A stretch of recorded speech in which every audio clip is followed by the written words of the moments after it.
pervert a handbook passage to me, okay? Welcome to a Lorehounds and Properly Howard joint production covering Severance on Apple TV Plus, Season 2, Episode 5, Trojan's Horse. And that's not a misspeaking. That is the title of the episode given to us by Rick and Hale, PhD. I'm John. With me today, he's recovering from an unfortunate contretemps.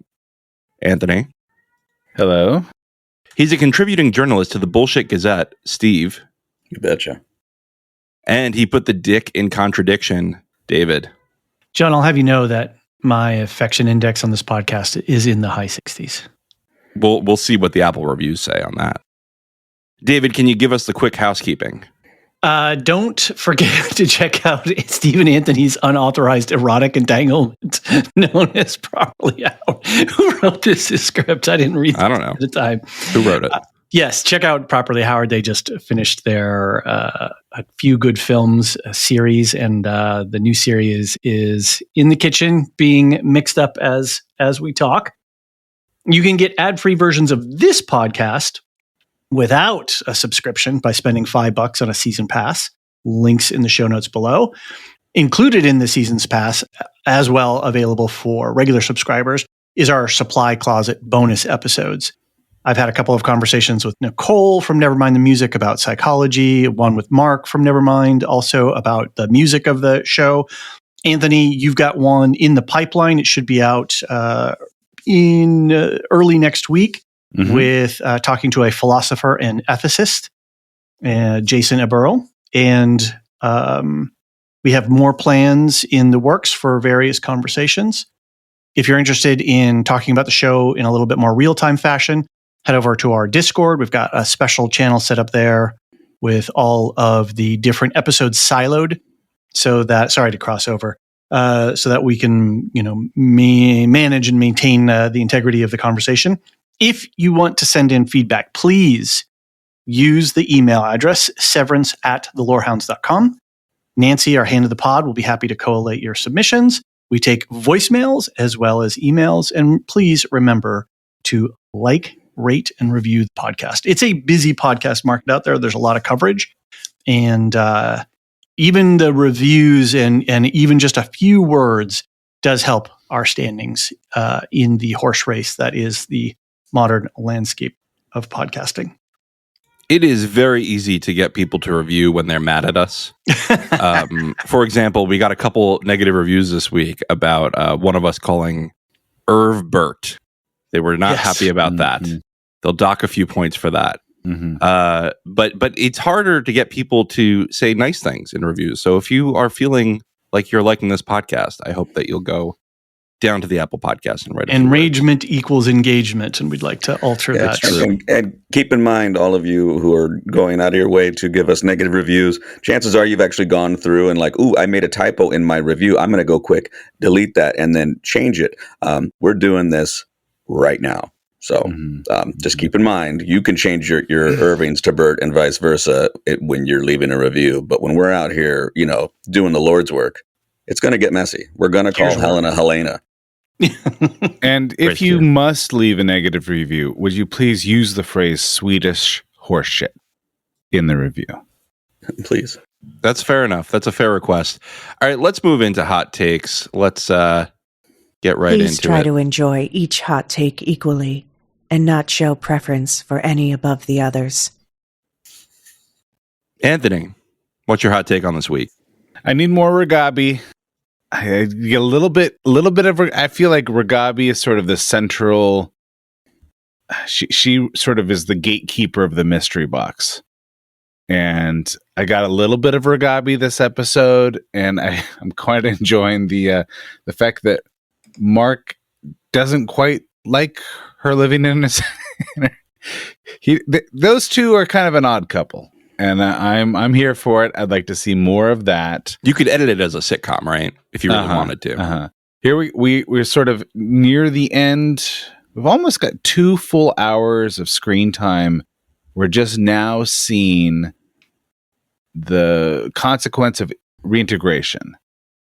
And I'm a little bit impatient. Well, there's a little cough. There was a there was indeed a cough. I noted the cough. No, the end of the episode was worth the wait. I need to see the consequence. I just got a little taste of it. The cough is actually the result of Mark remembering a prostate exam that his innie had. Speaking of taste, are the pills and the little vials of cold chicken noodle soup or whatever it is that part of his reintegration regimen, or are we learning that that's just now when you're severed, that's what you have to do in the morning? He's a subscriber to Magic Mind, and Magic Mind will send all sorts of things to your Pete Holmes right now saying, I mean, it's cold chicken soup, but it's worth it. That's how I took it. I took it as this is all part of the, he's got to take vitamin C and a healthy dose of chicken broth or condensed cream of noodle soup or whatever that is. It's all part of Ragabi's plan. Like when my buddies were like, hey, we're going to go shrooming, and here, take these vitamin C tablets. It helps. Like, okay. People were trying to figure this out online, what it was. I don't remember where I saw it on our Discord or on Reddit, but I guess there's some kind of fungal, immuno boosting thing that you can buy online. And so people think it's that kind of thing, like you're saying. He's just trying to not get sick from reintegration. He was listening to Rogan, and Rogan was like, hey man, you gotta take vials of cold chicken noodle soup. Dr. Oz is actually really popular in Keir, Pennsylvania. Right now, RFK Jr. is like, yeah, you want the worst chicken soup you could get. We're very concerned about reintegration.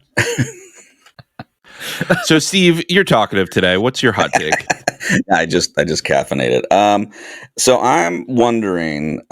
So this episode made multiple references to like the discipline of not seeing innies as people.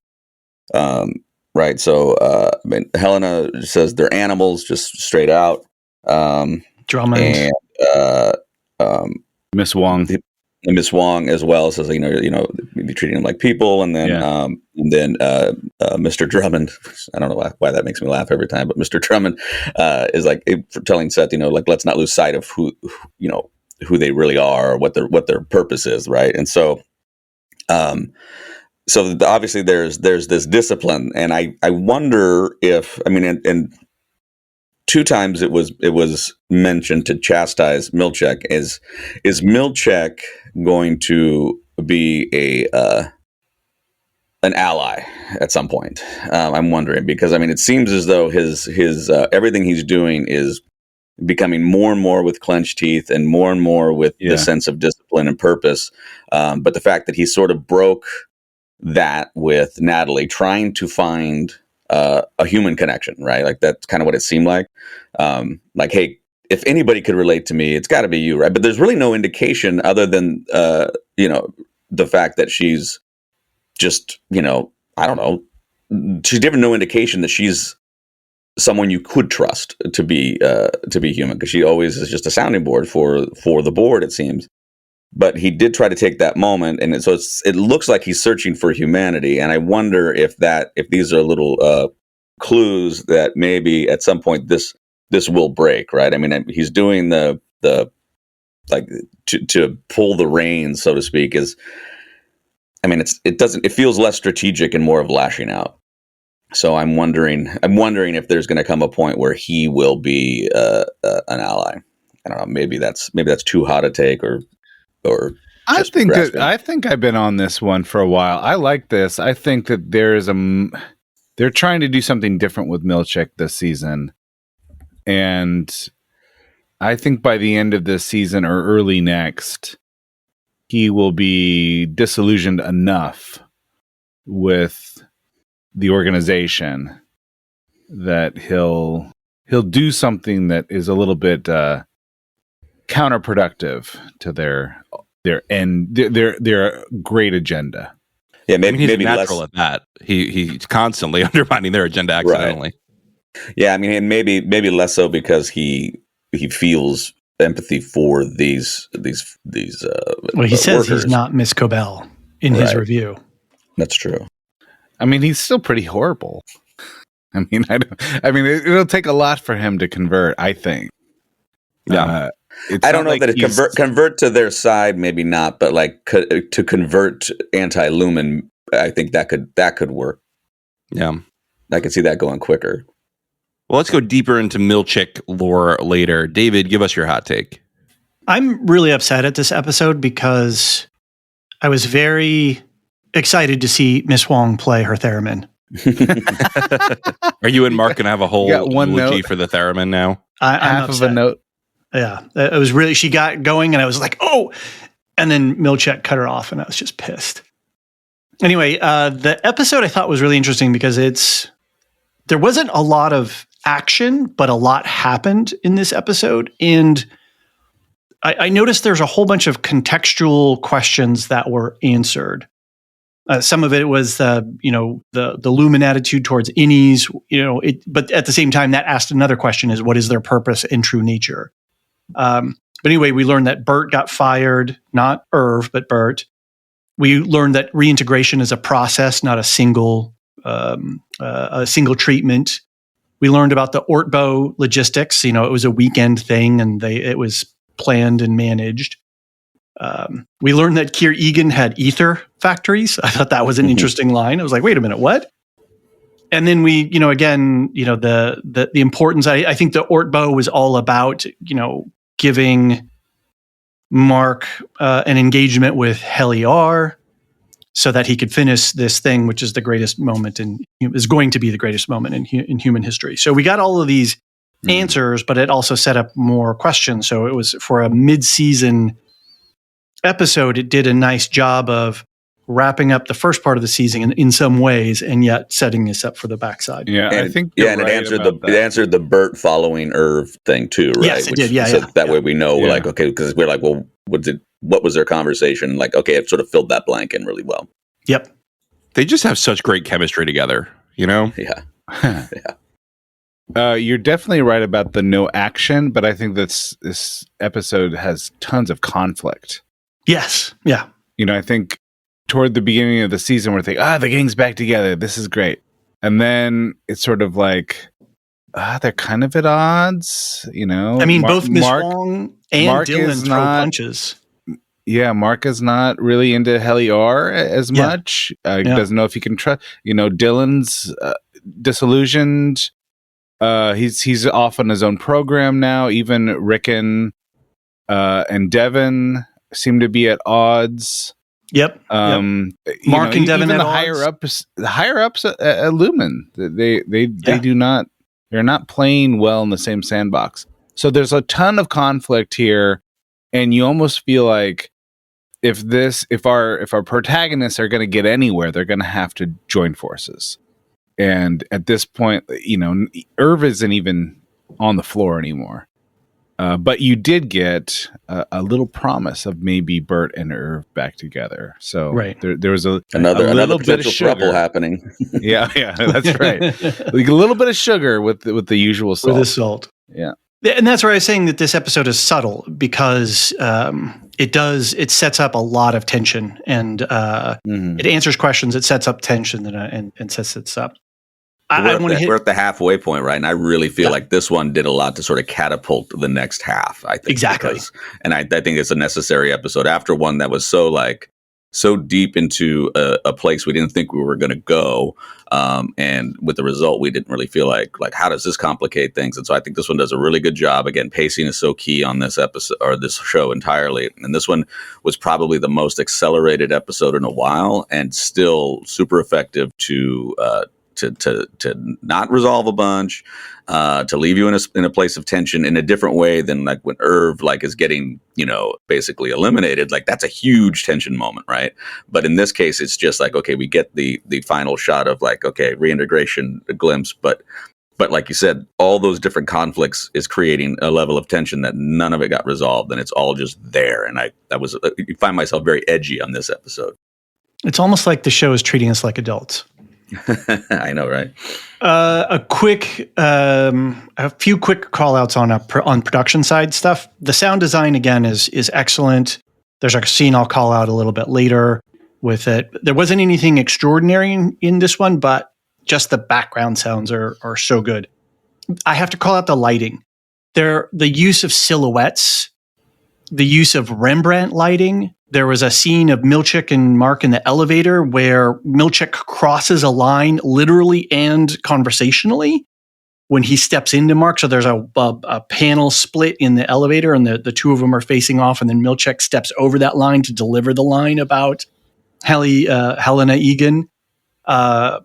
Anyway, just incredible cinematography. Another thing going on is the camera techniques. We get a whole segment here of when Helena comes down in the elevator and becomes Helly. We immediately start in with a shaky cam technique, and we follow her through the hallway, and then the meeting with MDR with Milchick. That's all shaky cam. That's all handheld cam.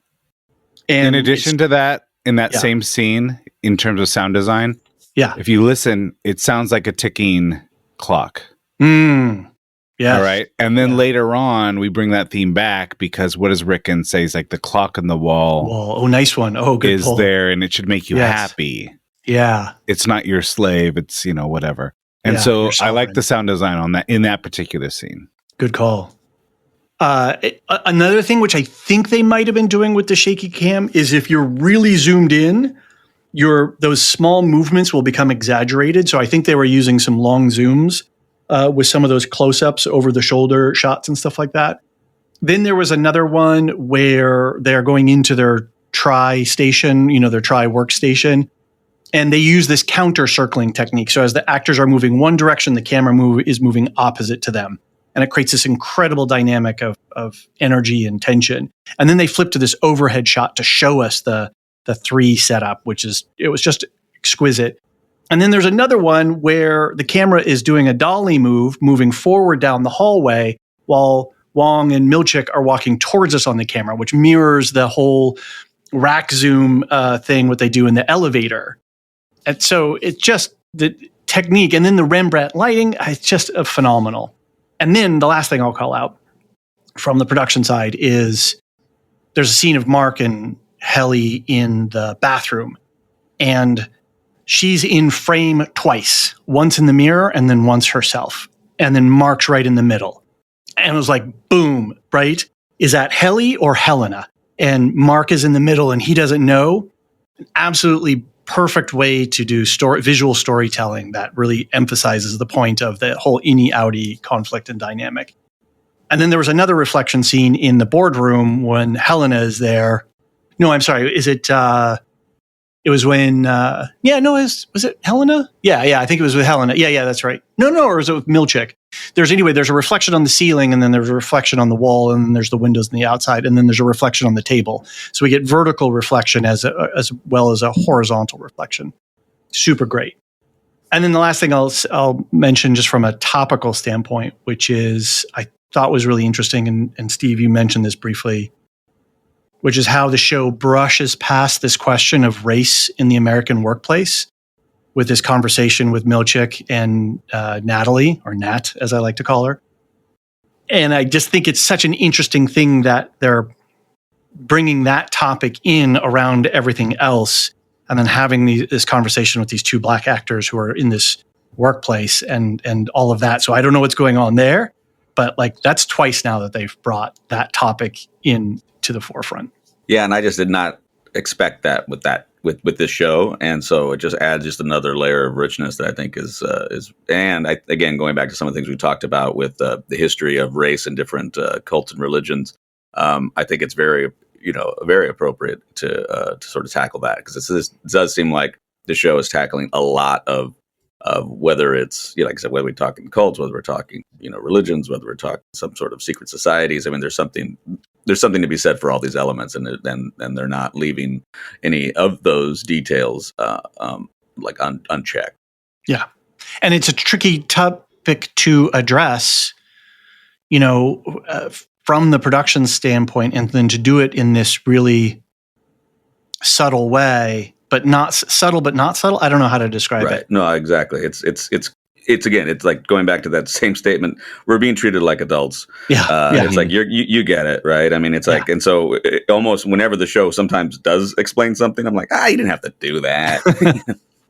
Yeah. I see these TikToks going around where somebody will do like your friend who doesn't usually watch this kind of TV watching Severance. Guys, I don't think they remember their home life when they're at work. like we are watching the show at quite a dissecting level. So we've got a lot to get through today. Why don't we go to a break, and when we get back, we'll get right into the episode.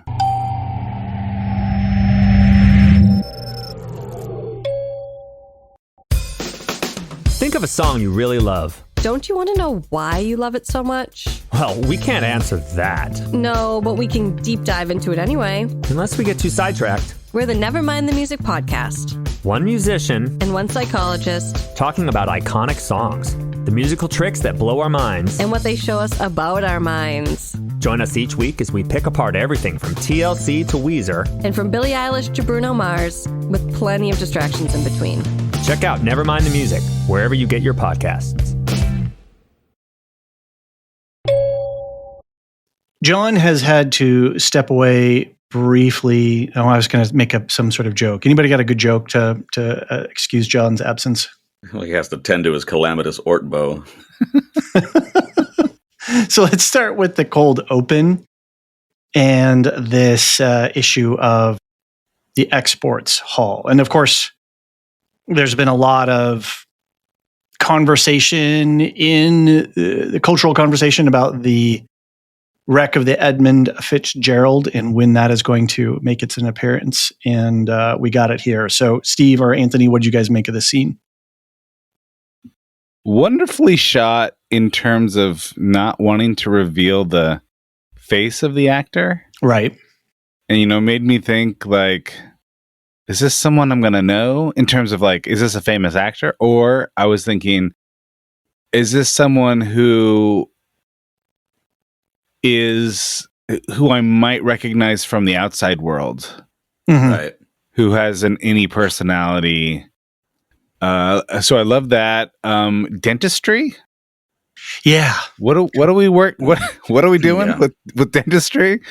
In case you weren't, you wanted another level of torture. They're definitely bringing that in. I mentioned this before, but I heard an interview with Stiller, and he was asked directly, isn't this Gordon Lightfoot song "Wreck of the Edmund Fitzgerald"? Isn't it a meta narrative for the show? Mm-hmm. And Stiller was like, he like it wasn't like a no, I just like that song. It was sort of like he hemmed and hawed and gave a non-answer. Mm-hmm. So I've been kind of keeping my eye out for themes that would connect to that, and I honestly haven't found many that help me understand the show better. Besides the fact that people give their lives for the paycheck, which is a theme in that song. But anyway. I quite like that. Of course, that to me, that's one of the major mystery boxes that I'm hoping we'll learn more about by the end of this season. I think Ragabi is definitely a gatekeeper to one of the main mystery boxes. Like Ragabi could just tell Mark everything she knows, and we could have that on scene. But of course, maybe that ruins too much. And then in addition to that, certainly, Irv knew how to get down to the exports hall. Because he's got instructions on that note that Dylan finds. Yeah, but he gets kicked off the floor before that happens. He gets, he has to go on his extended cruise voyage. All right. So anyway, they're guarding the mystery boxes pretty well. And like I said, I'm getting a little impatient, but I'm enjoying the ride.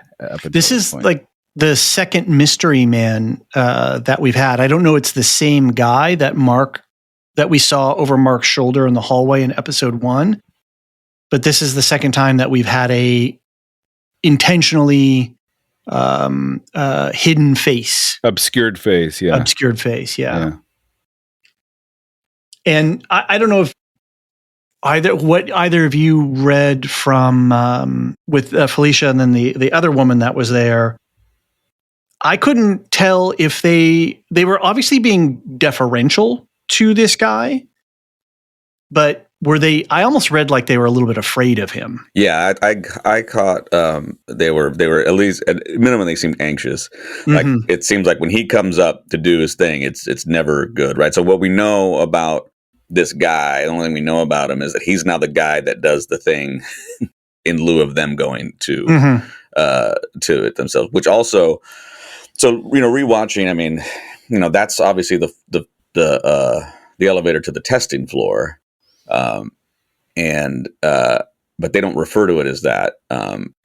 Only Cobell and Milchak have referred to it that way, if I recall correctly, right? Yeah, because Cobell says send her back down to the testing floor, right? And Milchak walks Miss Casey to that hallway where she that's when she like sheds a tear, and he's just and she I forget what she said in the first season. She turns around and she said something. She's like, "Am I happy out there?" Says, of course. And then she goes down. The elevator arrow lights up to give us the indication that that's what Irving has been painting. So the Felicia is an interesting character because I don't know how much she knows versus how much she's telling. It seems like she has, or at least they have some other knowledge, that they have access to this to this area. But again, what they can do with memories and whatnot, we're not really sure. So it's but I don't think if he's taking those tools to the testing floor, which is also odd. Why don't you just keep your tools at the testing floor? But I mean, I don't know. It's a very, very odd transaction that takes place. And the casual nature of his doing his job with the whistling. Anytime somebody's whistling, they are typically at ease and or menacing. And so this whole obscured face with the whistling and then their reaction to it, you getting the sense, all right, he's this has to do with testing somehow. And again, these are not utensils that are there to test your reflexes. So it's just adds more attention to. I mean, it's crazy how that's how this episode starts, right? Theoretically, this episode could be bookended by Miss Casey, right? I mean, he could be dealing with her on the testing floor in the beginning, and then we get a glimpse of her, during the reintegration. So it's kind of, I like that. I mean, this whole Miss Casey thing is like the ultimate mystery box, right? Like, right. Because I love how, the show does a really good job of asking our questions in the show and then not answering them intentionally. Like, Mark's like, are they hurting her? And then, right. Yeah. I don't know. And like, we're all like, yeah, are they? I mean, I'm like, well, I kind of have an idea that those little pokey things that they got might hurt. It makes me think the exports hall makes me think of, okay, we're taking a product from one location internally and then exporting it, taking it out somewhere else. And we see in that scene, there are those little card things. There are jugs of, sanitizer or soap. And then there's all those cabinets. So, what is exporting? And then that means to exit a space, right? To leave a space with or without tariffs. And, what is going out into the world from in here? And for what purpose? I could see the Egans being very hypochondriac-ish kind of thing, right? Their cleanliness and the things that they need. So, they started off with making topical salves. So, I mean, yeah, exactly. So that's the thing, right? They see, they like, if they don't see it as a testing floor, they see it only as an exports hall. Like, they would take things down there all the time. Right. Like, that was their thing. So they would probably be like, oh, we're exporting the sanitizer now, so we're going to go take it down the hallway. And then, which may have actually been for that testing floor, right? They were just bringing more supplies down for testing. But then something changed, and they're like, we're maybe their tests increased in, we don't need people seeing what we're doing or knowing what we're getting. So they're like, okay, now we're going to just have this guy handle it. So that's how I sort of read this, is that they still see it as an exports hall, but then for some reason they are not allowed to go down there anymore. They have somebody else that does it. They just see it as bureaucracy.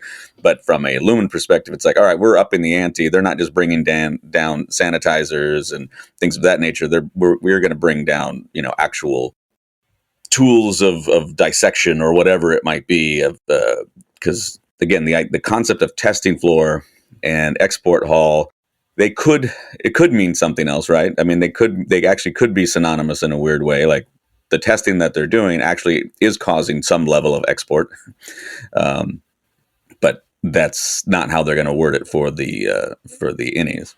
John, did you have a pleasant extended cruise voyage? My son projectile vomited and then jumped into it and rolled around in it. And I just need everyone to know that. I privately messaged you, but I figured it was entertaining enough for the world to know. Wow. I'm glad you shared that detail with us. Thank you. He's 2 years old. This guy's right up my alley. I like this guy a lot. He's 2 years old. He's feeling fine now. He's, that's just what small kids do. They're just yeah. I think the world needs some of me in it. If it makes you feel any better, I recently went to Vegas with my 28-year-old son, and we had a similar experience.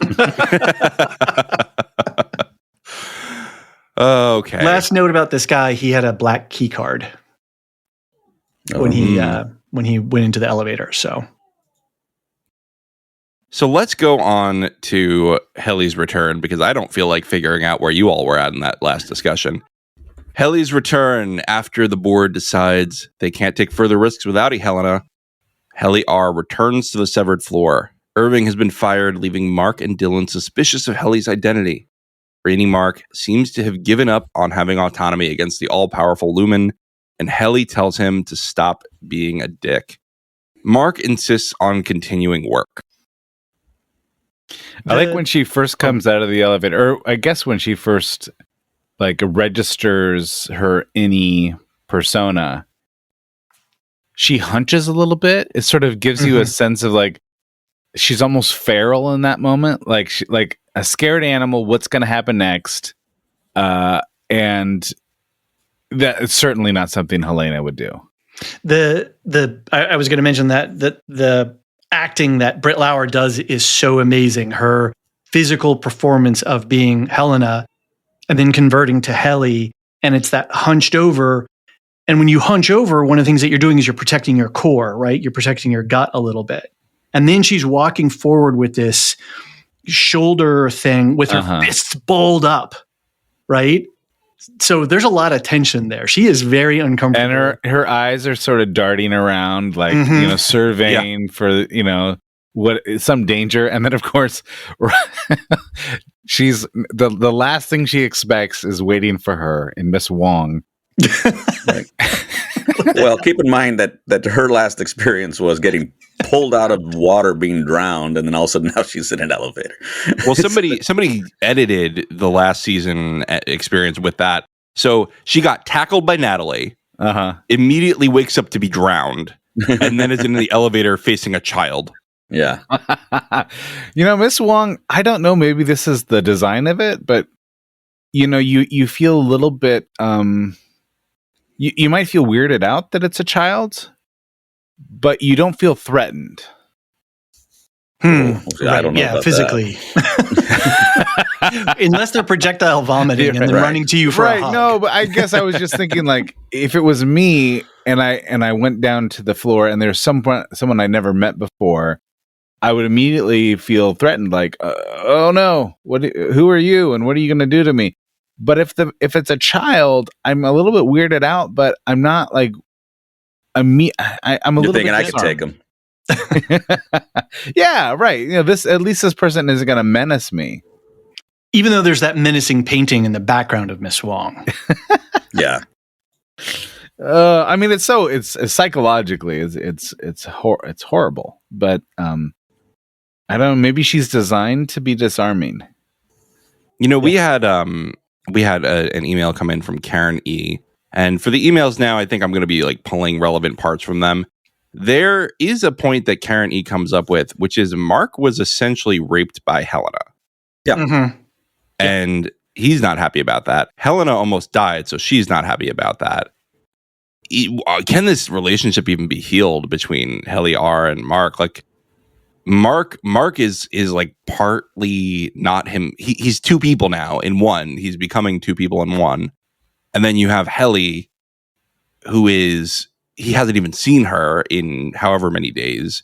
He doesn't know how she feels. He doesn't know how she'll react to finding out that they had a kiss. They shared a kiss like just before the overtime clicked over. Yeah. She's had a hell of a 24 hours. Right. Well, and Mark is exhibiting all the, I mean, like he's fresh off finding out that, and I think rape is an appropriate term in this case because it was non-consensual. He had his first sexual experience with essentially a stranger. He feels manipulated. He feels like he knew, like she knew what she was doing.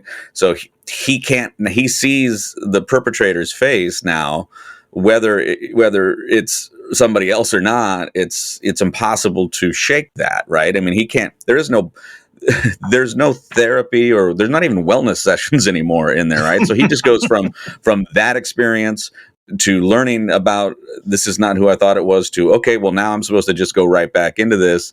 And he feels completely defeated because his whole life has been rocked. He's like, look, one of my coworkers has been essentially killed. And so he's like, you know what? They got me. And now he's a prisoner. Like, and he recognizes it as such, right? So it's like, look, I can, I'll have a bad attitude. I'll challenge, Milchek in the elevator because it's all I can do. And I think he feels like he has probably some outie armor, right? Like, there's probably some element of like, well, anything they do to me would be harm to my outie. And it's like, and so, kind of, it's sort of self-defeatist in a certain way. And he doesn't quite understand that he's having what these coughs are, these little episodes are, right? So I find that his response and his interaction with Heli to be very convincing and very authentic. And it's a tension that I don't see how it resolves. I wonder. I agree with everything you're saying. I wonder if we need a different word rather than rape. I'm just thinking, or maybe there's a level to this that we need to acknowledge that those two people in that space, that there was no force applied. It was consensual. It was deceptive. Well, that also goes down to a definition of rape because man, this is going to go deeper than I wanted to go on this podcast. But I think that we've actually moved past requiring force to be part of rape. I think no. I think consent needs to be informed. I think that we just need to qualify this. He came to her tent. He came to somebody's tent. He came to the different person's tent. He went in there with. I get it. I've been watching the show too. Yeah, no, I get that. I just feel like you're an apologist. Move on. No. I'm just saying that we might need like 5 different words for non-consensual sex. So you're like Milchek. You want more vocabulary. I want big words. I want big words. Certainly, I'm guilty of using too many big words. I would like there to be some kind of acknowledgement that the force applied in this particular moment is different than what you normally think of when you think of it was rape. Coercion rather than physical force. Was it coercion? Which is still sexual assault, is all I'm saying. So it is a degree of sexual assault here. Fine. I don't think we need to look. There's not going to be a criminal trial on this. I don't think we need to come to a definitive answer on this, but I think we can agree it was non-consensual and icky. I get it. I just want to call out that there's a difference between what we all normally think of as a forceful encounter like this and what we saw on this screen. And it's partially this show is so interesting and so unique and really kind of taking the sci-fi concept and extending it out. It's almost bringing us to a number of different extremes that maybe we haven't thought of before. So anyway, kudos to the show for complicating this. It's a tricky and delicate topic. Yeah. I think we should be having more conversations like this. Yeah, and I hope that they do address this at some point because as of now, it's just been like, the onus has been put on Mark. Like, you fucked her outie. Mhm. That's what Milchick has done with this. It's like, you are the operative. He's a victim blamer, Milchick. Which is But- really interesting because he calls out Helena's like standing and how but still portrays her as the victim, right? Like, so that's so manipulative what he does to Mark in that situation, because it's like, how dare you don't get to, like, he's like gaslighting him, right? Like, you don't get to be this way because look at what you did to, he's like, and Mark's like, I didn't know who that was. I mean, I'm just you now sully finding the god, out. right? Right, exactly. Yeah, And no, it's he's certainly been violated, and some trust has been breached, and he's been deceived. And this conversation between he and Milchick, keep in mind these innies are being portrayed very childlike. So there's another element. There's another level of the ickiness for sure. Yeah. Milchick. He's and gonna Helena have to do even a lot. says she sees them as animals, and she goes in there. I mean, like, she basically now reveals in that statement that, I mean, that's ultimate ick, right? I mean, she knew full well she doesn't even see this as a person, tech. But yet Helena was jealous of Heliar in some ways. Yeah. Wasn't she? She is more complicated than she's letting on here. I think right now she is having a gut visceral reaction to the fact that she was almost drowned by one of them. Right. And that's so fair. she's like, they're all terrible. But before that, I think she was starting to see them as human. And her innie tried to kill her and maim her. Yeah. So she has no respect for her. So this internal conflict, these two identities in the same body, who are, one of them is literally willing to harm themselves very seriously to get back at the other.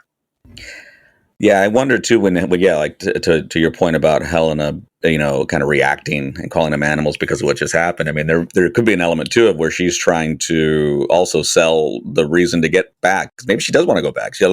She feels like she's in danger from her own innie, and maybe there was something about her little VR experience that she actually enjoyed, right? I mean, so it is complicated, and it is kind of unknown exactly what her feelings are, because we see her whenever she's around people, she's very strong and she's very cold. But we saw a different version of her when she was by herself watching the kiss over and over again. Exactly. Now you could look at that, you could read it and say, oh, she's studying for her going back in and what she needs to do to try to convince Mark, so she keeps on watching it. But I didn't necessarily read it that way, and I felt like, because of so much face acting that's going on, is that I feel like Britt Lauer really captured a not just a studying, but almost a longing when she was looking at those clips. But that's part of what makes, again, these are detailed mysteries with, like, these don't necessarily have to be solved, but there's just so many of these questions that it's like watching the news right now. It's like I'm getting bombarded with so many things I don't even know what to be worried about. Well, don't worry. The medical team says that your tempers will be rebalanced quickly, Steve. Oh, thank goodness. You just need an Ortbo in Red, White, and Blue Land. Maybe an obligement session. So I read 1984 and I finished it last night for the first time. And it really had me thinking about Mark a lot differently.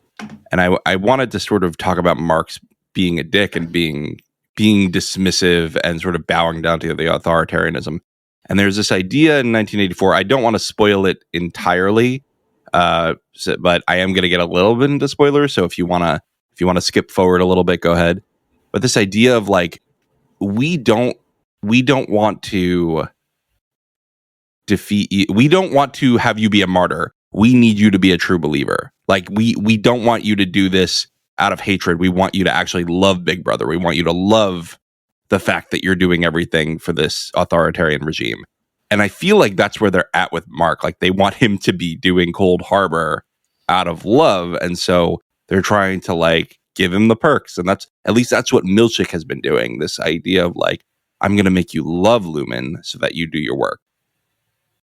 Well, and I think that Ortbo was all designed to help motivate Mark. Mm-hmm. Because they say he won't work unless he has, quote unquote, has Heliar. Right. And he Well, had her. interestingly, he goes in and completes 4% more in this Right. episode, which they the motivation might just simply be like, I'm gonna hate Refine right now. That's what I'm gonna do. Fair enough. All right, let's get on to the funeral. Yeah, go ahead. Milchick informs the team that Helena, before I get another negative review about saying Helena, Milchick informs, you all have too much time on your hands if you're concerned about the emphasis on the wrong syllable, as they say. Look, Helena and Mork, they had a relationship. Milchick informs the team that Helena Egan was being an undercover boss, and Irving misunderstood, leading to the attempted drowning and eventual termination of his employment. He leads the innies to MDR, where there is now a work tri-station. Dylan demands a funeral where he delivers a eulogy before they eat a watermelon herb.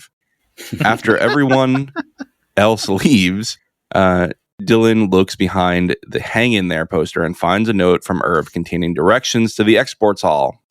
Signed from Dad. Oh, that really got me. I put a screenshot of the note in our Discord, in our MDR macro theory refinement channel. And it's a lot of lefts and rights and lefts and right. Yeah, so contra instructions. Are we ever going to see Lumen's kitchen? Because the chefs in there just must be a delight. Maybe they use I want like a spin-off show that it's like a cooking show, just all melons and eggs. That's right. David's implication that the guy in the beginning was actually just going to get all the things to carve the watermelon. Yes, exactly. I saw your hand motion. I love the idea that it's really not that sinister. It was just like they anticipated the need of a fruit head. Well, what happens is, they ask for an impromptu funeral. Milchick gets on the horn, says, "We're going to need a funeral kit," as if they have. Yeah, that's a thing. They've got a whole company strategy for like, and they all have mugs in case they die. Exactly. And there's some a dude in a kitchen somewhere with the Malaysian watermelon who's just waiting. Like, oh, all right, good. I get to use my Malaysian watermelon before it rots, and I'm ready to carve an herb face. Incredible. I don't have much to add on the funeral, other than Miss Wong throws a serious elbow at Milchick here, and then we get another elbow from Dylan later. And so that goes to your point, Anthony, about the dramatic tension that they're putting characters into some conflict. Mm-hmm. And so when she asks her question, don't you have your review today? That was a sharp elbow. Oh, for sure. Right. And it makes me think this is a human child that I'm looking at. There's no doubt about that. Mm-hmm. Yeah. It does not feel like this, like the amount of shade, the subtlety of that conversation tells me this person has lived a life. Mm-hmm. This is not even if you're a genius child, there's a certain level of shade you can throw, like passive aggressive. Middle schoolers are the worst. Yeah, but this is not middle. Like, yes, that's true, but it kind of feels like this is someone who's gone through middle school and high school and college and has been in the workforce for 20 years. And she just knows how to sneak that little barb in. It's a perfect corporate with subtle shade. I kind of feel like there's no way that this person can have a child mind. Because that is a kind of comment that you could make in a workplace that's not going to get you in trouble with HR. Whereas maybe a teenager might be a little bit more obtuse, right? Not as subtle with that feedback. But he does treat her like a child on the way out of the funeral, right? I mean, it's less superior to inferior and more you'll speak when spoken to kind of. He says, what does he say? You can play your song for me later. That is certainly something you would say to a child. And then he answers like a question that was not asked. Yes, and then he just keeps walking. Which I have done as a parent. Right? Oh yeah. I got a high five thumbs up from my wife because I had pointed out the Hang in There poster, and I'm like, oh yeah, I'm like, I remembered it from the as soon as they walked in, I'm like, oh, there's a Hang in There poster, I remember that, and so and I'm like, oh, there's something behind it, so I was nice, I felt like I was, and Irv's head is positioned to look at the poster, right. And Dylan does what are you looking at? Oh, you're looking at me hanging there holding the overtime contingency switches. Mm-hmm. Yeah. I thought it was interesting that Dylan, he feels wounded. Mark is not treating this like a funeral. And it really brings us back to this question, and different people have different views in this show. Is dismissal tantamount to death? Mm-hmm. And I think sometimes Milchick says it is. Sometimes Milchick says it isn't. You can't really trust Milchick, right? Certainly, Irv thought that was the case when Bert was taken off the floor. And certainly, Dylan thinks that is the case now that Irv is off the floor. Mark S. has a different view on this. Mm-hmm. Like he didn't die. He's just somewhere else. And we should not be treating this as a funeral. And I gotta say, I side with Mark S on this one. I do not think that they should treat dismissal as death. Well, but that's all they know, right? I mean, that's the thing is these guys, this is all they understand. They know that they live and die at their Audi or Lumens win. Mark S and Dylan G have had the same sort of corporate experience, and they've come to two different conclusions on this. Well, I don't know. I don't know that I think you're reading Mark S differently than I am in this scenario. I see Mark S as fresh off his interaction with Helly or Helena. Yeah. I read him as feeling very defeated and not being able to trust, and then being just like, you know what, they're gonna. I believe he believes, well, PD is dead to me. He's dead in my life. Mm-hmm. Irving is now dead in my life. He's experienced, so his like I said, his veil of ignorance is being lifted at a higher clip, and so his reaction is of defeatist. It's like, look, we're not in control. Mm-hmm. So yeah, our Audis are fine, whatever. We don't even. So he's kind of falling into the same narrative, like we don't really exist, so who cares? Now that's different. I feel like he is saying, look, the Audi lives on. What he's saying is we're already dead.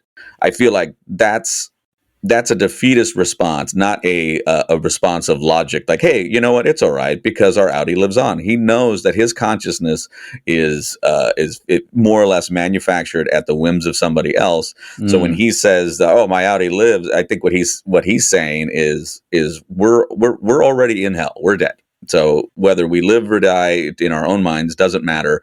Nothing matters. Lumen's in control. So I read that as he recognizes it, but not recognizes it in a sense of like, okay, well now I understand how life works. I think it's like he's cynical. Like, he thinks they treat us like cogs in a machine. That's kind of what we are. They have all the power. There's no use resisting, and that's a very defeatist way to look at it, and maybe it's justified given his life experience. I'm just noting that there are different characters in the show that have come to a different view on how they should read, permanent dismissal. They were introduced to the concept of death in the Ortbo. Yeah. And did that introduction of death have one intended was there an intention behind that they were trying to lead them to a conclusion? But now, given all that's gone on, that now it's working counter to what Lumen might have wanted to intend with that, because now that they've seen death, they have and now Irv is gone, and that is as to a death of that for them because that person is no longer in their space. I don't wonder if there's some sort of unintended consequence that's going to play out from that. The only thing they learned at the Orpo was keep your hands off your ding dong if you don't want to die. Let's talk about somebody else who may be coming to a point of resistance. Milchick, he's under pressure. He's prepping the mournful signage. Miss Wong tells Milchick his funeral is a bad idea and notes his impending performance review. Before the review, Milchick approaches Natalie about the paintings, but doesn't get much of a response. At the review, which lasts more than 4 hours, Milchick is reprimanded for the calamitous Ortbo on top of his paper-clipping transgressions. He is told to go back to basics and agrees to tighten the leash. Can I just say, the comedy of if it's more than 4 hours, we'll provide a lunch menu. Well, I hope that won't be necessary. Here is the lunch menu. Amazing. Yeah, that was great timing. And just he doesn't even look at it. He just like checks something random. He's like, my day's going to be bad anyway. Just give me a salad. I just am going to note that I'm really enjoying Mr. Drummond's bangs. Like, I saw him in another show recently, and I think he's an Icelandic actor, and so he's number one doing a really great sort of, I don't know, deep American voice. But then to have those bangs at the same time, it totally belies the character. Like, he's supposed to be menacing, and I'm just looking at his hair. I hear what you're saying. I have not noticed his bangs, and now I'm going to go back and... Well, now that's all you're going to look at. That's all I'm going to look at. I can't look at his frolic tattoo. I can't look at anything else. Except I love that he, of all people, has the frolic tattoo. Yeah, right? Maybe the least embodied of frolic ever. This episode was a lot funnier than the last one, which was kind of nice. I mean, there's a lot of really good lines. I mean, like... going to the eulogy. I mean, the eulogy was amazing. The Dylan showing the child like not really understanding how swears work. I mean, he would have been perfectly justified if he told me to suck my own fuck. Yeah, but now that he said that, I feel like I'm going to say that a lot. Oh, well, for sure. But it's just so funny the way one to put that in a eulogy. I don't know if it's being childlike or toner poisoning that's causing him to curse like that, but it's something. All I know is if Anthony, I kind of hope you die before I do, because then I got your eulogy queued. Nice. Steve, have you ever gotten a performance review so well professionally produced? I'll be honest with you, man. I'm like that was such the font choice and the size, everything was like man, that was a production. I mean, usually the notes are printed out but this is like suitable for framing. Yeah, right. There was the graphics team. They did a full layout on this in Illustrator and Photoshop. And I loved the way that it said "calamitous Ortbo" in like giant letters. I've got something serious to talk about, and that is that we've learned that it is the Lumen position, voiced by Mr. Drummond, that whatever Cold Harbor is, it's going to like bring about one of the greatest moments in the history of the planet. Yep. All right. So that's his view. Everyone in the room tacitly agrees. And yet, this is also the same guy who's like making an issue of whether paper clips are put on the right way. He studied Rudy Giuliani's broken windows policy, and he takes that seriously. I suppose, but I guess I'm thinking, like, if this guy cares that much about paper clips, should I trust his view on this great moment in the history of the planet? But if let's just give the benefit of the doubt. Let's say it is some kind of great scientific breakthrough. Does that help? Does that help us theory craft at all? I read some corporate concepts in there with the paper clips, maybe even more so than how that relates to other hyperbole. Only because I think what it says is that regardless of what if you had no calamitous ortbo and you were just having your performance review, Lumen negs, like that's kind of their thing, right? Yeah. Like they're going to point out what they're saying is we look at every detail. Mhm. Every single thing you do is under scrutiny, and we are going to call it out. Now, paperclips may not cause a 4+ hour performance review, but your performance review is going to have things to that level. This is the level in which you should be performing. Now, there's a calamitous ortbo in there. That's why you're going to have to pick lunch, because we're going to be here to talk about that, right? Mhm. So it's, I think it shows two things, right? Like, hey, like most of the time, if you were going to have a performance review where you had something really horrible happen, that's going to be the thing, right? You would probably have that separate from a performance review. That would be we need to talk about this now. But this gets lumped into it, and we get a glimpse of what they already are willing to discuss, and that may have already been, already drawn up, and prior to the ortbo. So that's how I see it. I mean, I also think that what people know in Lumen, to what level. I mean, I don't know to how it gets talked to people. Like, is Mr. Drummond believe that this is one of the biggest things ever, or has he been told to tell people it's one of the biggest things ever? Hey, Milchick and all these people need to think that this is a really big deal. It could be just another movement, or it really is. Definitely be it. But I'm thinking, like, all right, let's say for a moment, let's say that they haven't been duped, and this is actually a major scientific breakthrough. I think those people who are like theory crafting, that saying like they're trying to bring back someone who was dead and give that person eternal life, like maybe resurrect Cure, put him in a clone body, make sure that his mind is immortal or something like that.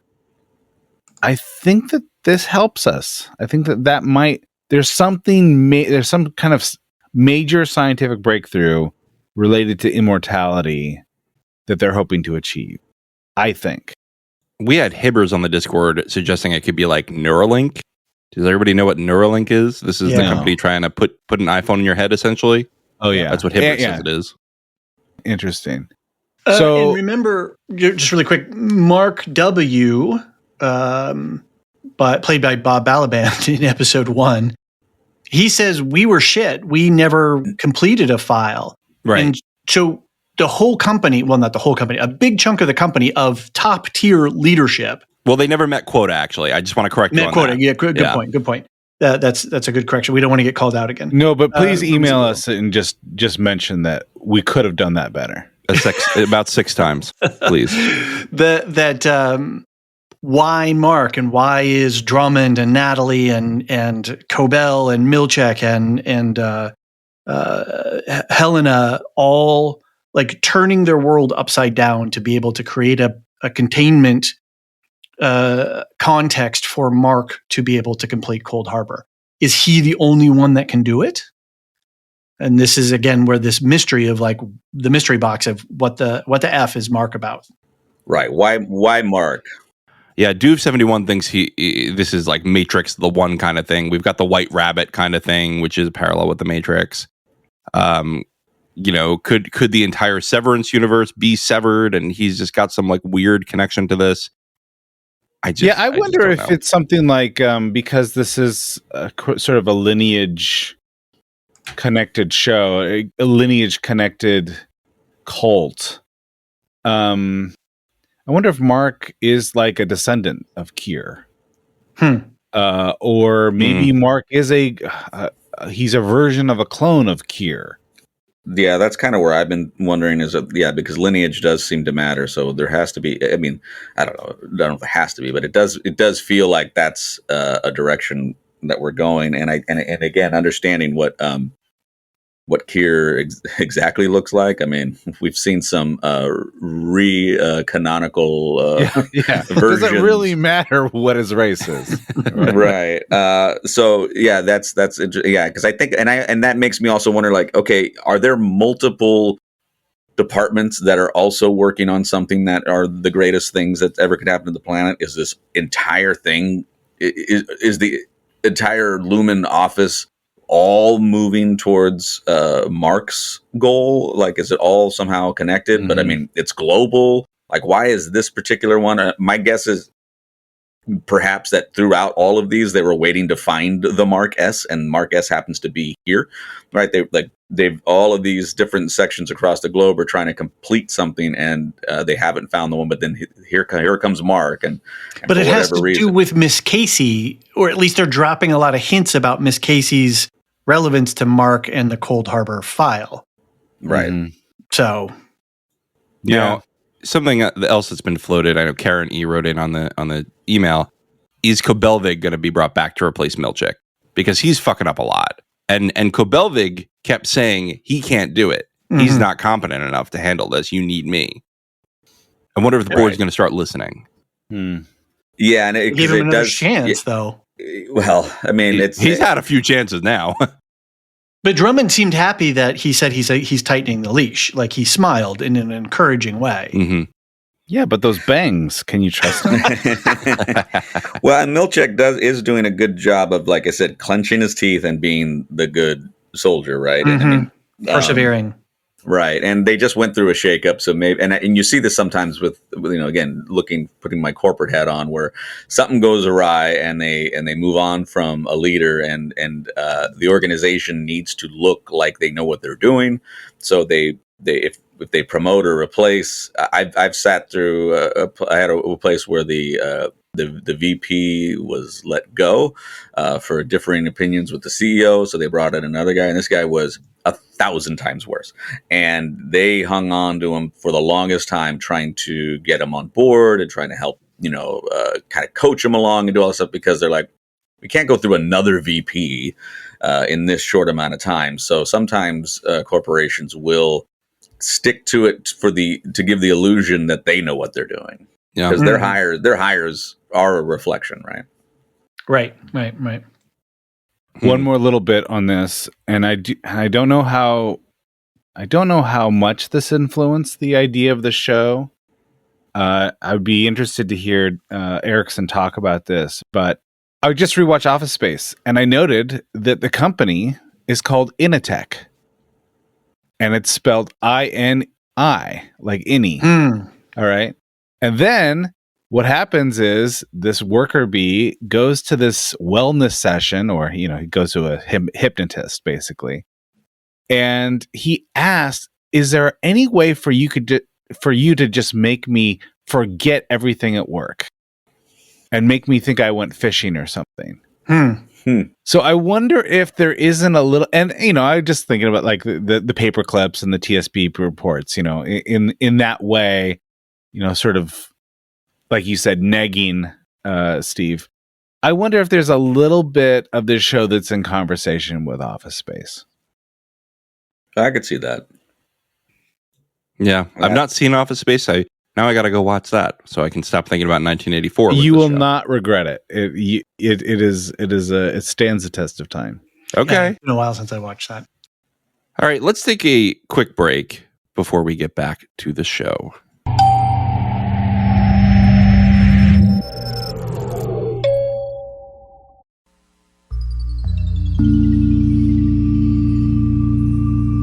Hey everyone, David here. And like a certain author once wrote, your so-called boss may own the clock that taunts you from the wall, but the hour is yours. And we're using our hours to bring you comprehensive coverage of Severance Season 2. Here's something really simple we're doing. A season pass for just $5. That's it, one payment, no subscription, no complexity. So what exactly is a season pass?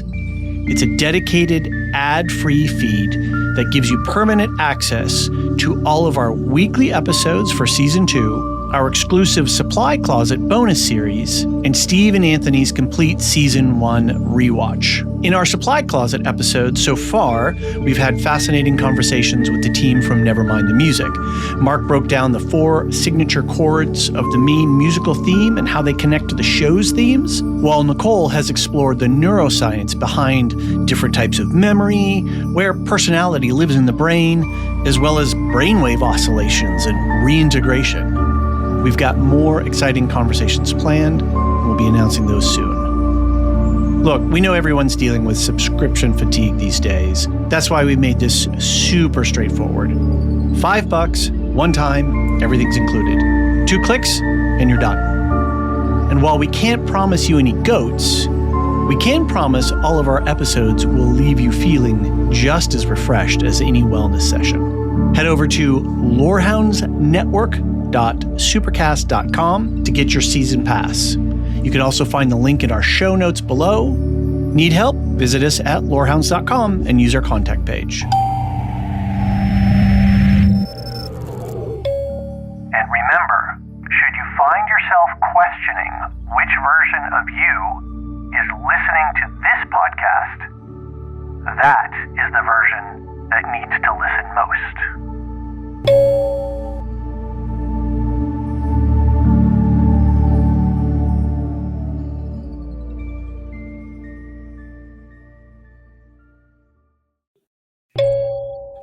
We got a few more things to go through before we get out of here. Audi Mark, he's downing a gnarly breakfast. We talked about that. Lying to his sister, and he goes to work, where Audi Mark wakes up at work 6 minutes before leaving. He gets up to leave, but is stopped by Milchick, who asks him whether he told Ellie that he fucked her Audi at the Ortbo. Helena Egan, heir to Lumen. He returns home to Ragabi, who has moved in, and expresses concerns about Mark's health, telling him they can't do any more reintegration until a day later. Something I wanted to mention earlier when we were talking about Helena, Helly, and Mark is that Mark's attitude, his any attitude was always sort of a cheery and sort of sunny disposition. And he was jokey, but always in a really good-natured way.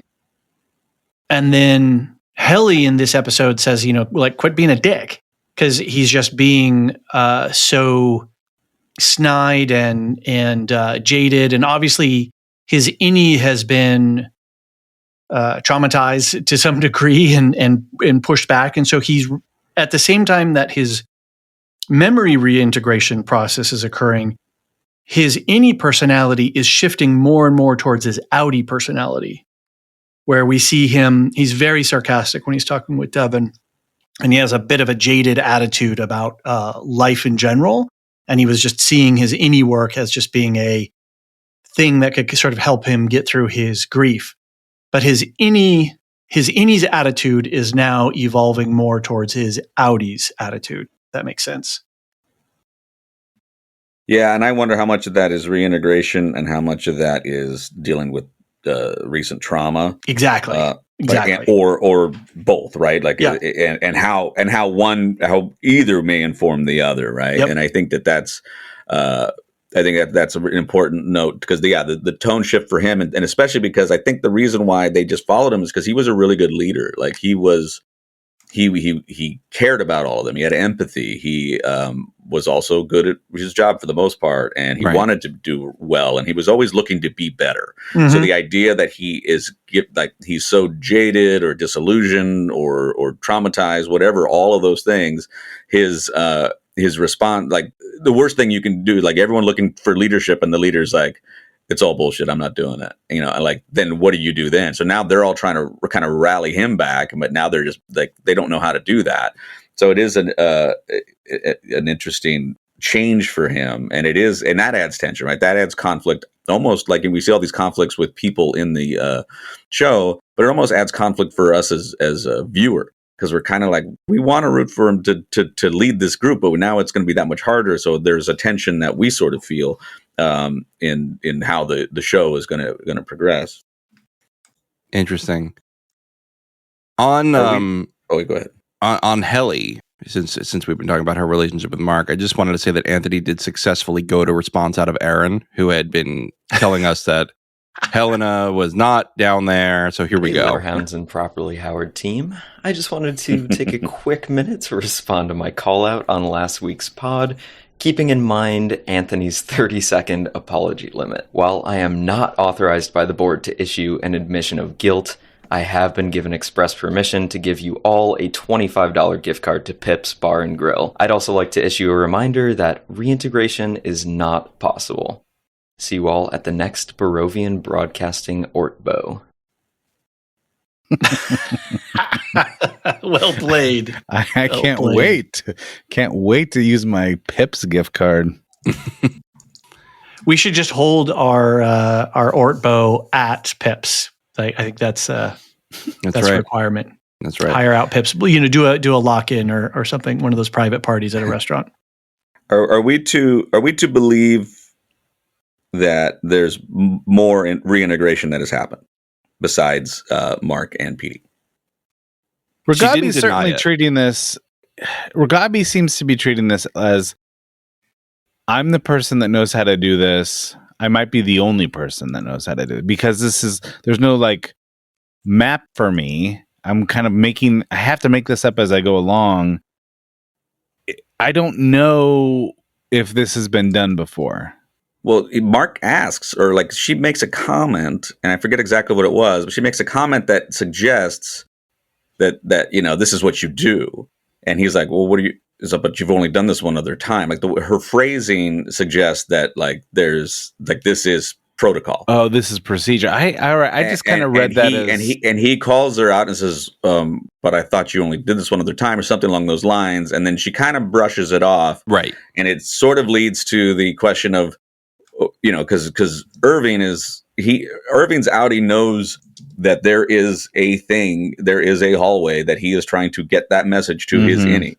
So he could have gotten it in a variety of ways, but whether he's reintegrated or whether he's come in contact with somebody who's been reintegrated, I mean, those types of things are sort of suggested, because I understand, I'm sort of grasping the idea of how Irving's communicating to his innie, but the question is, why does he know what he knows? Yeah, I don't know. I need more Ragabi in my life.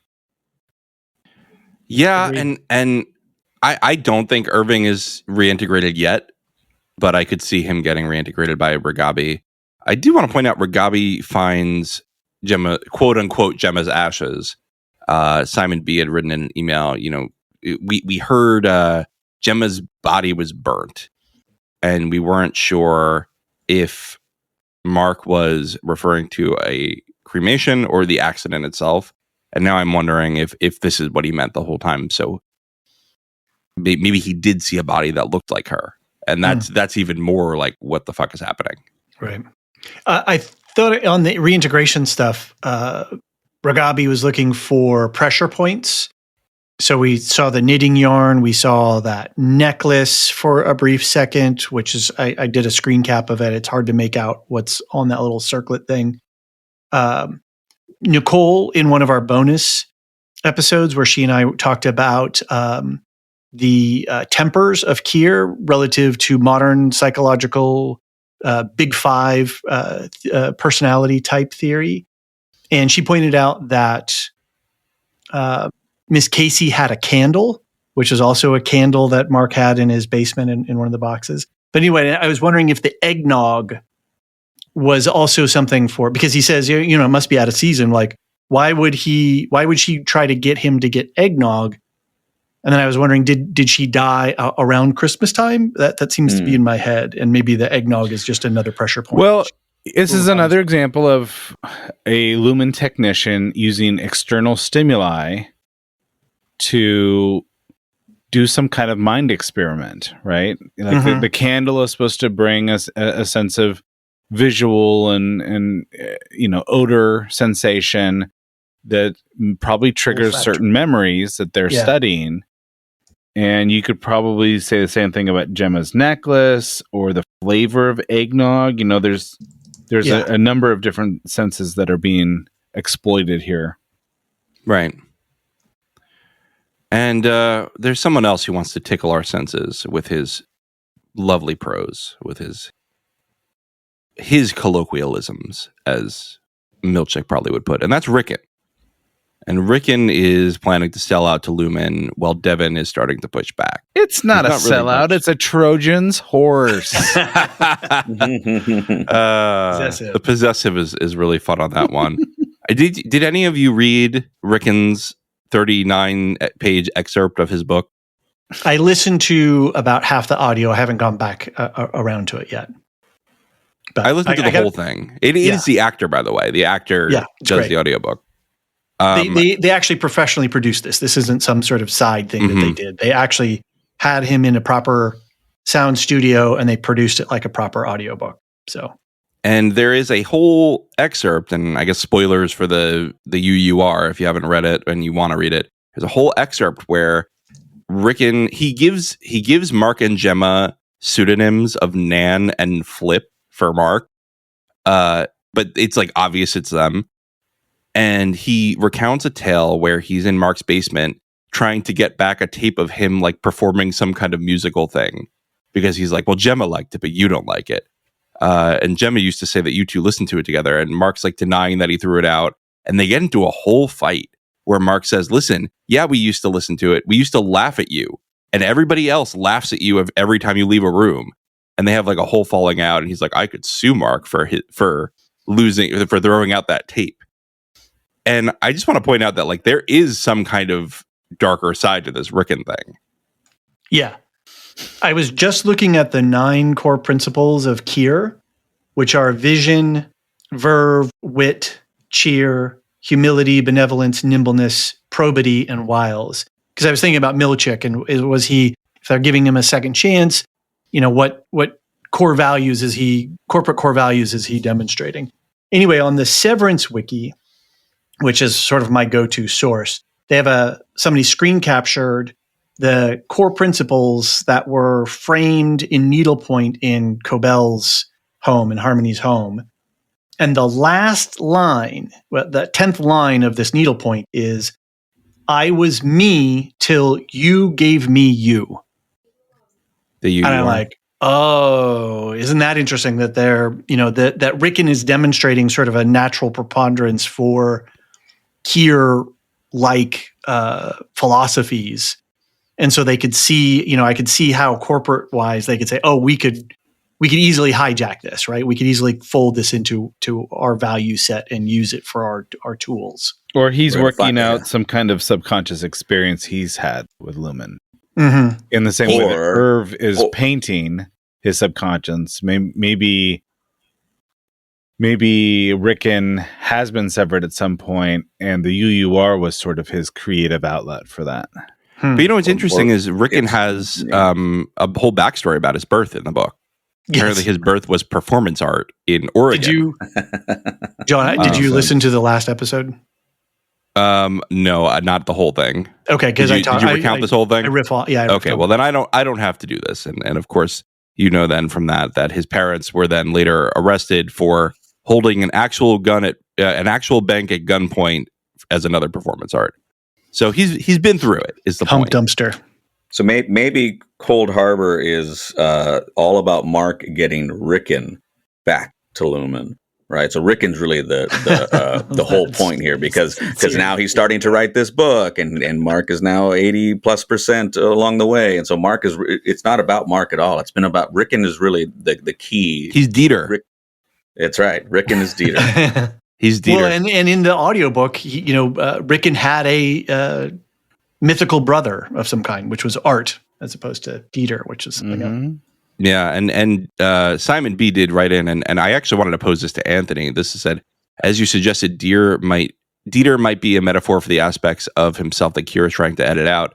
This is what all religions do, to a degree, train us to edit out or bypass aspects of our natural instincts and biological drives that make us seemingly sinful or too engaged with the cycle of life.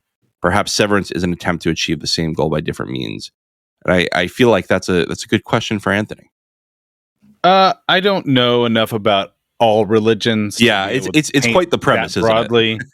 So I don't know. I would do more research on that there, Simon. Yeah. I agree. The premise is a little loaded there. But I do think it's interesting to think of Dieter as sort of a metaphor for like Satan, right? Like this idea of like there needs to be an adversary. This dualistic trend that happens in some Abrahamic religions that sort of creeps into monotheism, into the Keir monotheism. Maybe not a last point, but a quick point about Rickon. Michael Chernis's portrayal when he's talking to Devon, there is a really noticeable tone and linguistic shift when he switches out of the sort of Rickon persona of this artistically inspired thought leader type guy. And when he switches into talking about the financial upside of selling a book to Lumen, his whole being changes. And I just thought, wow, that's a really good thing. Now we're actually seeing the real Rickon, not the he is. Yes, the he that he is. A excellent way of putting it. So good job, Michael Chernis, who has just been all in on the performance of Rickon. Right? he's not held back on his performance. David, did you get far enough into the UUR where you heard him suggest that you should keep putting pictures on your mantle to inspire you? And at the end of one chapter, he says you should pick something that arouses you. I give you my consent to use my picture on your mantle. I haven't gotten there yet. I love it. Love it. So, shall we talk about Burving before we get out of here? Sure. I wanted to make a note about the confusing Bert and Irv, and to say that, okay, fine, we make flubs in real time. That's to be expected. Not all of the things that we say are accurate. The idea, though, that we're confusing Bert and Irv, which I always think of Bert and Ernie from Sesame Street, but that they're overlaid in some way, I think is a point, because in my mind they're connected, and so if I transpose their names, I think that's indicative of how good the show is at presenting us with these two characters and having them so interlinked. All right, so Irving's Audi tries to make a phone call about getting fired because they were on to his innie, but is interrupted when he notices Bert following him. He confronts Bert, who explains that he was fired for having an unauthorized erotic entanglement at work, and suspects Irving was involved. He invites him over for dinner with Bert's husband, Fields, so they can sort everything out. And I received a text from my wife as she heard me starting to talk about this, and she said, what if the guy with the dental tools in the exports hall in the beginning was Fields? What if we're going to see it's more connected? No, I had that thought too. I had that too, but I looked up Fields and the body type, or at least their hair, is very different. Okay. All right. I had that same instinct. But I think that there's something there. I think certainly this isn't a show that makes willy-nilly camera decisions. Everything is very well thought out. Mm-hmm. There is a reason why we haven't seen this person's face. Yeah. Agreed. So anyway. Because it's PD. Or Mr. Milchick. Salt and pepper. Right. We still, no idea who he's calling, right? Yeah, no idea. I have that. This down. goes into the theory crafting of is Irv severed or not. I am now not severed, reintegrated. I'm now of the mind that he hasn't gone through any reintegration process, but his Audi is actively working with whatever resistance forces are out there, and that they're trying, in their attempts to get past severed technology. Irv is one severed employee they're trying one methodology. Like they're actively engaged in subverting the technology. So I don't know that. I don't think that he's reintegrated. I think he's just on the outside a resistance. Yeah, and somebody who's working with them has knowledge of people, and like they have to have some Lumen insight, right? I mean, they've got a roster of people. There is, and it is handwritten, which suggests that somebody has been writing these things down as opposed to like any printouts. They know locations of things. So the resistance side of this is going to be very interesting to see how this plays out, right? Because it appears, at least with reintegration, that Rigabi's kind of flying solo, but we don't know for sure. There's a it's an easy mystery to sort of overlook because we're so locked into Mark and the inside world that there's a whole slew of information to be gathered on the Irving side, which I'm pretty excited about because I need me more Totoro and Walken together. Anthony had I'm spoiling your upcoming conversation with Jason and Burrell a little bit, Anthony, but in one of our supply closet episodes, you and Jason are talking, and one of the topics that you get into is collectivism versus individualism, and the idea of that Lumen is sort of this empire-like force, like a Star Wars empire, versus the Resistance, these rebellious individuals who have to find some form of collectivism to take down the organized institution. Yeah. And I think, one thing that Jason says in that conversation, I agree with, is that if that is all that this show is, it'll be disappointing. Because we've seen that story before. Right. But I think that there is a lot more. I mean, they're clearly making fun of these sort of super individualistic self-help books, right? So you see an extreme form of collectivism, making fun of that, extreme form of individualism, making fun of that. So I don't know if that is the only thing that they're trying to do, but that's certainly one of the things that they're trying to do with the show. Mm-hmm. So really quick before we start to get out of here, the needle drops, we obviously had the wreck of the Edmund Fitzgerald whistled diegetically. 1976, Gordon Lightfoot. It's about the wreck of a iron ore ship on one of the Great Lakes. And there's been a lot of conversation about that. But the other needle drop was Coconut Water by the actor Robert Mitchum. It was the 10th song off his 1957 album Calypso is Like So ... And I never knew that Robert Mitchum was a musical person, but Sinatra apparently said of him, for anyone who's not a professional musician, he knows more about music from Bach to Brubeck than any man I've ever known. Wow. Yeah, I thought that was an eye-popping thing. And obviously Robert Mitchum, a big movie star for his time, and the album cover for Calypso is Like So is hilarious because it looks like they drug his ass out of bed after he had about a 2-bottle bender the night before. But anyway, there's one more Cold Harbor related thing that I wanted to point out really quick, which is when Mark is going through his Rolodex at his terminal. I did a little freeze frame and went through and pulled all the names, and I don't know that they're going to mean anything, but I just thought it was interesting. In order as they appear: Waynesboro, which is in Virginia; Yakima, which is in Washington; Allentown, which is in Pennsylvania; Astoria, which is in Oregon, but it's also a neighborhood in Queens, so I think they're going with the state. Because then they have Bellingham, which is in Washington. Then they have Cairns, which is Queensland, Australia.